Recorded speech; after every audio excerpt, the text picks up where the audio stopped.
There we go. Oh, sorry. Did you say something? Yeah, put the fucking toilet seat down when you're done in the fucking bathroom. Okay. May I please ask that you don't swear at me? I know you wrote the note. I don't give a shit. I'll say what the fuck I want. Okay. The fuck out of my face. I'm not in your face. Fucking thief. I'm a thief? Yeah, you stole my fucking... I had 4 bags. 4 bags. Walmart bags. I have 2. Okay. Same thing with that juice. You said I've never drank. If I wanted friggin' Fruitopia, I would have drank these ones. Okay. Why don't you admit it? That you fucking drank that Fruitopia? No, you won't. Well, I never fucking touched it, and I got accused of it. I talked to Ryan. He said that the Fruitopia was drank before I even moved in here. No, it wasn't. No, you're a fucking liar. I'm a liar. Okay. Yeah, so I just want to make it clear though, this is... I don't care. I don't want this to is, it's, no, I know you don't, but this is really aggressive. Shut up. Now, go. Okay, but now you're Shut up. you're commanding me around. Shut up. Okay. Okay, so that's the follow-up of, oh goodness. Now I gotta get my shoes upstairs. Here, I gotta walk upstairs. Grab shoes, I'll be right back. I'm gonna pause this though. I'll keep it going just in case.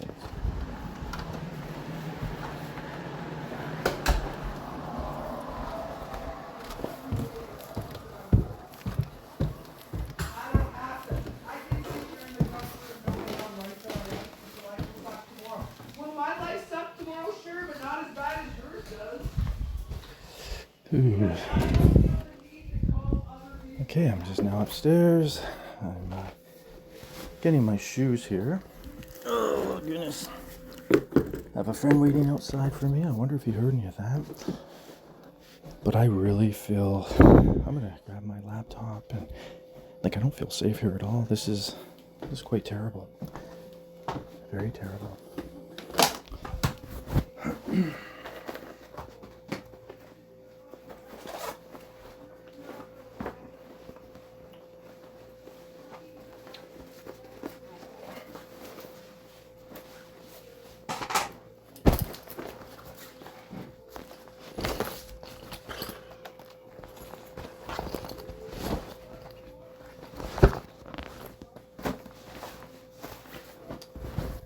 Okay, so I grabbed my laptop, and just to be honest, I'm really rattled. It's not fun. She jumped up from the couch, and I was staying in the kitchen, and she said, get out of my face, and shut up, and she's waving her hands at me, and she's just very aggressive, very abusive, and I don't feel safe. We're talking more outside. This is me leaving the room, going down the hallway. And I already take videos of leaving my pickleball in front of the fridge because I noted that, anyways, I'll talk about that after, but I already took a video, I dated it. The pickleball is before the fridge, there's no fans on it here, there's no way the ball can move unless the fridge is open, and this is just exemplary of why I don't feel safe here at all. I'm just going to walk through the hallway and then go downstairs.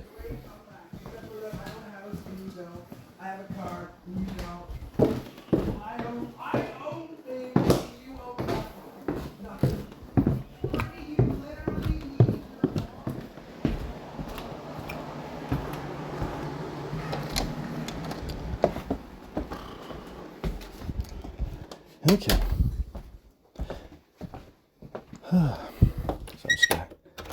Talk to my friend here for a moment. Did you hear any of that, John? Or something's going on. I'm if you don't mind, here, we're just hopping your vehicle. I'm just doing a recording. Yeah, pretty intense situation, but I'm just going to finish this recording if you don't mind, and yep, I appreciate it.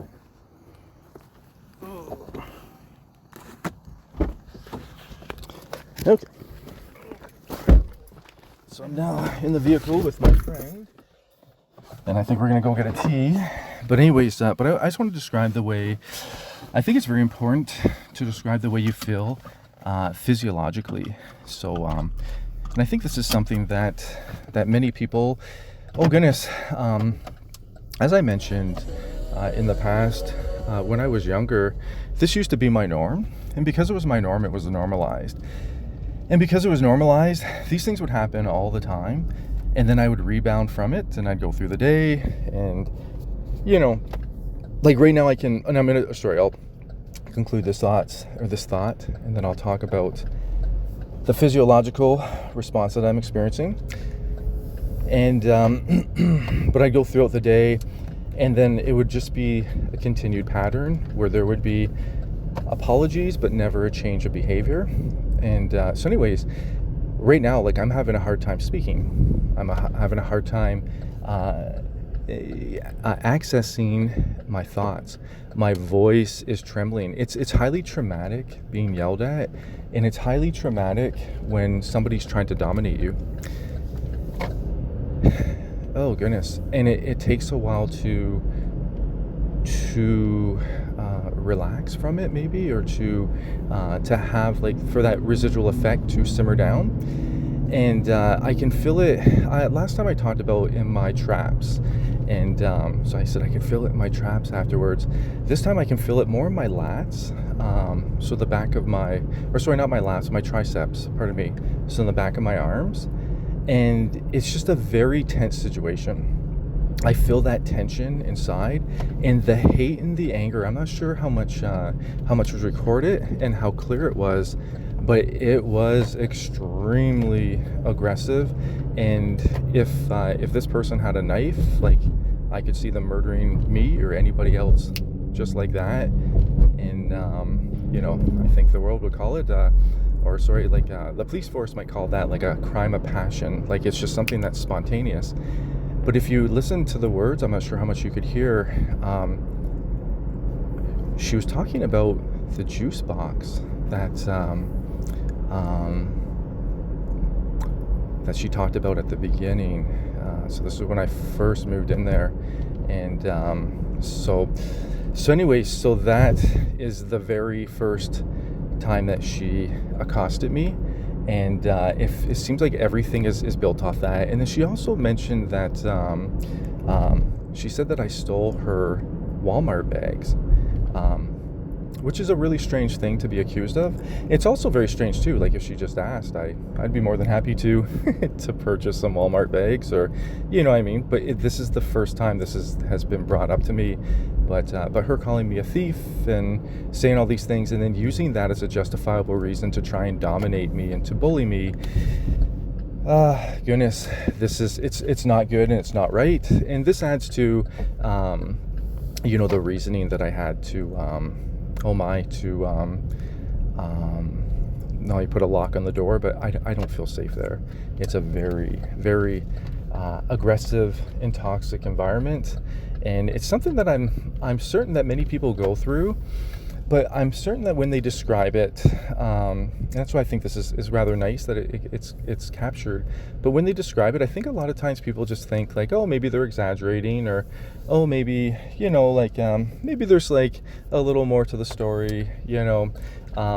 This is just cut and dry. This is just the way it is, and the way I respond to it is just the way I've been responding to it. And so anyway, so it's nice to be able to get this out in its actuality. And and I'm just here with a friend. I probably will share this with my friend, and I haven't shared it yet. And but I think there's a lot to learn and to grow from these things. But also too, you can see why. I don't feel comfortable there. I feel like I could be targeted at any moment, and that I am already being targeted. And I'm really not too sure as to what to do from this point moving forward. And I think this is a wonderful opportunity to bring this to the surface to each and every person that's listening.